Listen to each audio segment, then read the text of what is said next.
אורח של הכנס היום, מר מודר זהרן הוא פלסטינאי שחי בירדן ונאלץ לעזוב אותה בגלל השקפותיו, והיום הוא פליט מדיני בלונדון.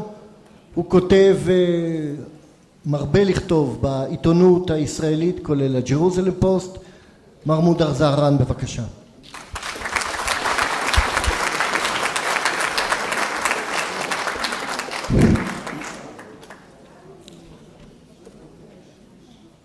Assalamu alaikum. Bismillah ar-Rahman ar-Rahim, in the name of God, the merciful, the most merciful. When we talk about the situation we ended up with 7 years on, it's possibly the best to go back to the history and the legality of the situation. This whole thing started when the Arabs were under Ottoman occupation and Palestine was under Ottoman occupation, and we agreed, represented by the Faisal-Weizmann Agreement, which everyone knows, that we will take 77% of Palestine, which was dedicated as a Jewish homeland according to international law. This is the law. If we are to give up an international law, if you break the law, if you drive without a license, if you drink and drive, or if you beat your wife or girlfriend, you're going to end up in trouble. This is what we, both Arabs and Jews, have ended up with. We broke the law, the contract binding Jewish and Palestinian existence in the area. Jews could have had all of Palestine, the British Mandate of Palestine, the agreement which the Hashemite rulers of Jordan, who are alien to the land, they came from Arabia, those people agreed to make Jordan, the so-called Jordan, my country, a homeland for the Arabs of the land. We got 77%, you barely got 22%. This is one of the very few occasions we outsmarted the Jews. Nonetheless, the Hashemites have not kept in the promise. 1948, they occupied the land, and on top of that, they announced us as refugees. The first time, 1948. Then, when we make the shift from Judea and Samaria or the West Bank back to our country, they announced us refugees again. And now, after 46 years, we are still, according to the UNHCR, being called refugees. Jordan is an ultimate apartheid state run by kings who speak perfect English and dress from Armani. Imagine that a Palestinian in Judea and Samaria and Gaza has more rights, a Palestinian in Gaza, a Hamas member in Gaza, has more rights to Israel than I have to my country, Jordan. Under this new king, who does not realize that he's only king because Israel allowed him to be, and his father, under him, we're not allowed a driver's license. If I go to renew my driver's license, the first question when you fill any application in Jordan is, Il Balad al-Asli, where's your homeland? Where did you come from? And if you say Amman, they say, no, where was your grandfather born? They always keep dedicating and dictating that you are a refugee and someday you're going back to Palestine. And so does the Jordanian-controlled media. And any Palestinian who approaches Israel friendly, or actually a Jordanian, I am a Jordanian after all. Any Jordanian, be it a native, Bedouin, or a Palestinian who approaches Israel friendly ends up in trouble. They want to keep the state of enemyhood with Israel. And they want the Palestinians to always think, God, we're going to go back someday. That being the case, there has been an investment and creation of a case of refugeehood. Generations. In 2313, there's going to be my great-great-great-grandson who is also a Palestinian refugee. Ridiculous. That said, where do we stand today? The argument of Jordan becoming a Palestinian state has been said.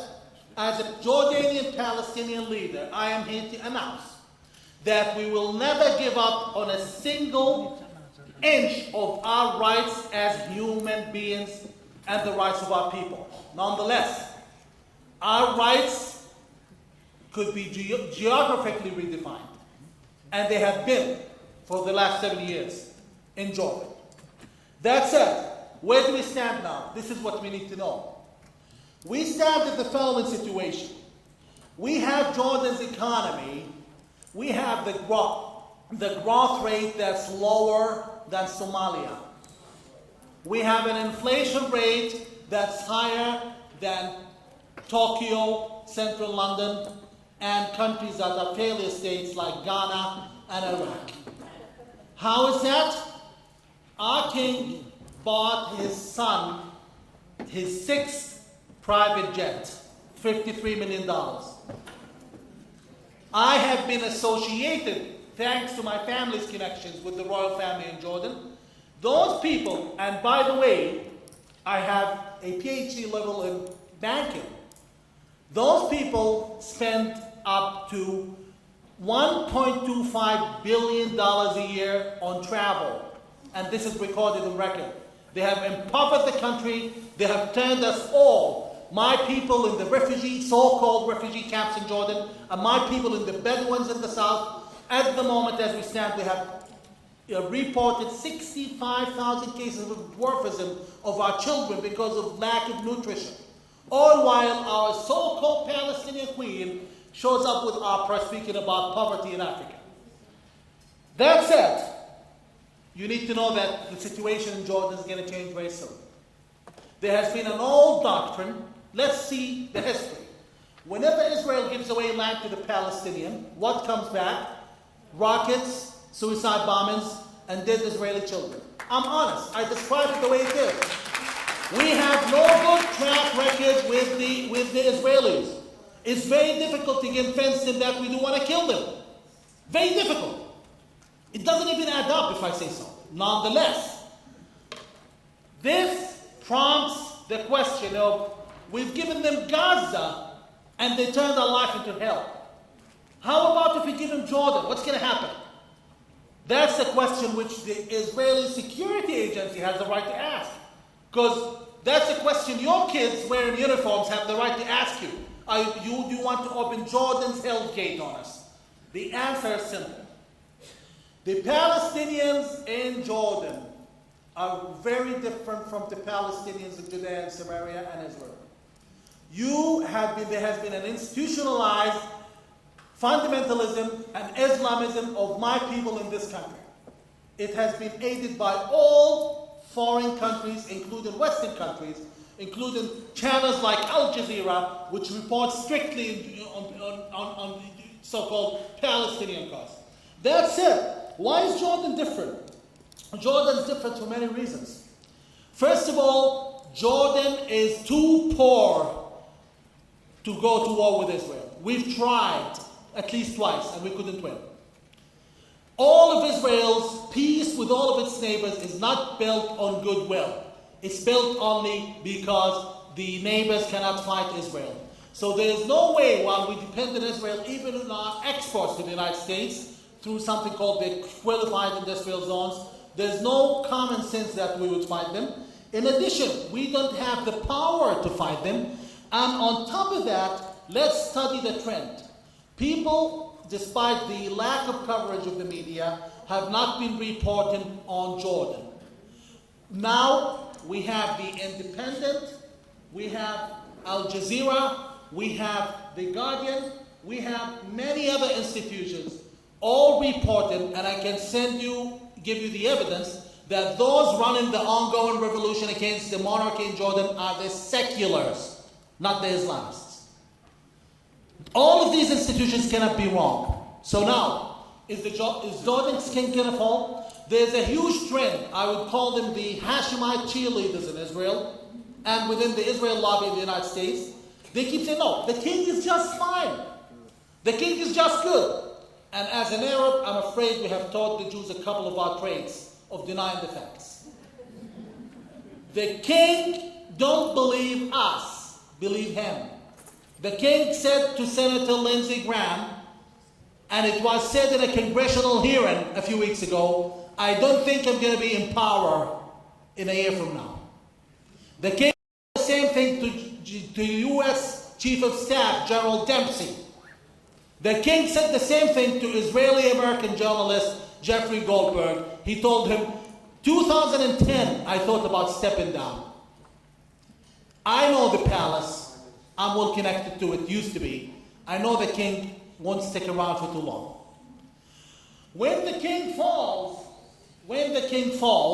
you will end up with two solutions. The seculars like myself are very popular and influential, but broke, financially challenged, and completely ignored by the media, on purpose, possibly. That's why Al Jazeera stopped interviewing me, possibly. While on the other hand, the Muslim Brotherhood in Jordan is very well connected to the media. They own 2 TV stations, one of them in London, and all of the managers of Al Jazeera are Muslim Brotherhood Jordanians. I have names, including the top guy. With this being the situation, they are not popular. A recent CNN report showed that they are in decline in Jordan. No one really likes them. Their voting body is 250,000 members. Most of them, by the way, are East Bankers, not West Bankers. And they are aligned with the king. I have been in touch with them, and they told me, and they even said it publicly and on record and on television, we would never allow the king of Jordan to fall. Unlike the Muslim Brotherhood in Egypt, they are aligned with the king and friends with him, and they support him. Nonetheless, when the king falls, they will be able to hijack the revolution because they have the money, they have the media. We don't have any money, we the seculars, and we don't have any media. Therefore, the king is fallen, no questions asked. There's no way to support the king. One proof of that is that Gulf state, rich Gulf state, stopped providing financial aid to the king. What do they know that you don't know? Why are they not giving him money? He went publicly playing in Saudi Arabia for not giving him money. So the king is old news. That said, it's either that the seculars get supported or you welcome Hamas in Jordan. Khalid Mish'al, the leader of Hamas, is a Jordanian citizen. Abu Marzouk, number 2 in Hamas, is a Jordanian citizen. Mohammed Nazal, number 3, is a Jordanian national. So, we're going to see Mr. Khalid Mish'al as Mr. President of Jordan. So, while we're arguing about should Jordan be Palestine or not, I, as a Jordanian, tell you that I'm pretty much concerned if Jordan will become Hamasistan, not Palestine. Unless we take the initiative, unless we make a difference very quickly, this is what we're going to end up with. And while we won't accept them in Jordan, we will end up in a situation like Egypt. But I'm sorry to be telling you unpleasant things, but you need to know. The Muslim Brotherhood, if it takes control of Jordan, will be much stronger than the Muslim Brotherhood of Egypt. Because Egypt has a strong army, but Egypt is surrounded by Libya, which has the Americans in there, and the NATO, and Sudan, which is a failure state, Israel, which is a strong state, and the sea. Jordan is surrounded by Syria, which will soon fall to the Muslim Brotherhood, and also Iraq, which is a Shiite pro-Iranian state, and Iran. They will make a full block of fundamentalism, terrorism that strikes Israel right into the heart. Trust me, Jordan is much more to worry about than Egypt. That said, what should Israel do? My advice to Israel and Israelis is nothing. Israel should stay out of the Arab Spring completely. Israel should not touch it, should not come close to it, and should keep doing what it's doing, because the Jew will never win. If you get involved, we will always blame you, guaranteed. So what can we do? Just watch? No. Those who care for peace and care for Israel and for the safety and humanity of my people and the people of the region, in the West, in London, New York, and I can say New York twice. New York, London, and Brussels should move all the strings they can move quickly. Unfortunately, most of them are friends with the king. He takes his beautiful wife, a Palestinian relative of mine, distant relative, very distant, but there is a connection. He takes her to dine and wine everyone who matters in the Congress, and to be dined and wined by everyone who matters in New York, Manhattan, upstate, if that makes any sense to you. And they think of him as a friend. They are too embarrassed to say, Your Majesty, you're about to fall. We need to consider other options. But again, time is limited. Either that you work this out, you call, especially the Americans of you who have deuces, you call your congressman, you call your senator, you call your local synagogue in Idaho or Washington, and try to make a difference. It's either that or Hamas. Now, what kind of Palestinian state? Now, okay, so fine, we got the secular, friendly, peaceful Jordanian state, but what kind of state? Let's put it in this way. I personally, as a Jordanian, don't tend to like the term Jordan is Palestine. I respect Jordan as a country. It's my home, nonetheless. The Palestinian majority in Jordan is definitely going to elect a Palestinian president. And if it looks like a duck. That said, we need to know also what what Jordanian state of the future is going to look like. At the moment the crazed king of ours spent 52% of the country's budget on weapons, on military. We are the largest spending nation on weapons in the world. While we have children dying of hunger and lack of nutrition, you should see the children of Al-Badia, the Jordanian Badia in the south. They live in Somalia-like condition, even worse. Malaria, you name it.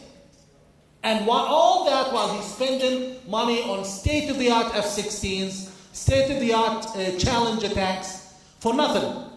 We need to downsize our military spending the minute we take over. That would guarantee us $3.5 billion a year. For a small country like ours, we can create a full welfare system. The future Jordanian state should be a welfare state that's demilitarized. Why do we need an army? If Qatar and Kuwait can buy an army, and they don't have an army because they have American bases on their soil, why do we need an army? We should be a welfare state that's a democratic state with zero tolerance of terrorism. We should introduce, we already have it in the pipes, to introduce an anti-terrorism act, counter-terrorism act, which would criminalize retroactively anyone who preaches terrorism. We can't tolerate that in the future, and we have to choose. That said, we should welcome our brothers and sisters who hold Jordanian passports as a country that respects itself. All of the Palestinians in Judea and Samaria or the West Bank hold Jordanian passports. Even the ones who issued the Palestinian passport kept the Jordanian one. With that being said, how can I not allow them to enter? At the moment, if they try to go to Jordan, they have a Jordanian passport. In most occasions, they are not allowed entry. And if they are allowed entry, they have to go back to our intelligence service for a couple of days, sometimes up to a week, children included. So you go to visit your family in Amman for 1 week, you're going to spend 3 days at the Mukhabarat, and you're going to take the children with you. Complete humiliation. We're going to stop that. My brothers and sisters, who are also Jordanians in Jerusalem, and in Bethlehem, and in Ramallah, if they want to come and join the new prosperous Jordanian state, they are welcome, no questions asked. We will give them the right of return to de facto. They have the passport, just to welcome. We're not going to create the obstacles that this king has been creating. Now, what about the future of the Palestinian Authority? I doubt there will be much future for the Palestinian Authority after Mr. Abbas. Mr. Abbas is 72. No one lives forever.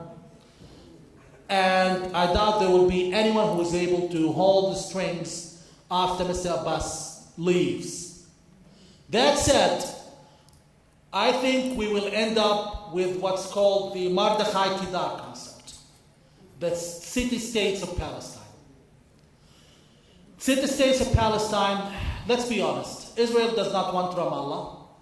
Israel does not want Bethlehem. Israel does not want Nablus or Shechem.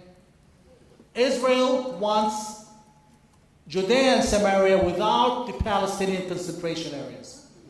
Those areas, most of the people in there are already Jordanian citizens. They can choose where they vote. They can choose whatever they want to do. But I doubt personally that there is a future for a Palestinian state in Judea and Samaria, because I have the right to wonder as a Jordanian, my fellow Palestinian Arabs, how many states are they going to have? One in Jordan, and one in Judea and Samaria, and one in Gaza. And soon we're going to have one in Rhode Island. So that said, I can assure you one thing in the name of the secular Jordanian opposition. We are influential. We are accepted.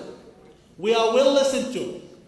We are respected by the Jordanians. But we are poor and we are ignored by the media and international community to the extent, to the point where if it's not a very grave mistake they're making, it's a conspiracy.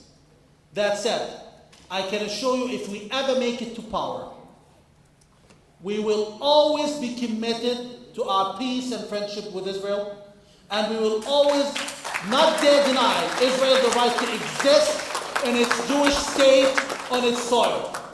God bless you and bless the country. And may Allah keep Jerusalem. May Allah keep Jerusalem a symbol of peace and tranquility, the way He described it in the Quran, when He said, I've ordered Jews to enter that land. So it was a godly order to be in Jerusalem and on this soil.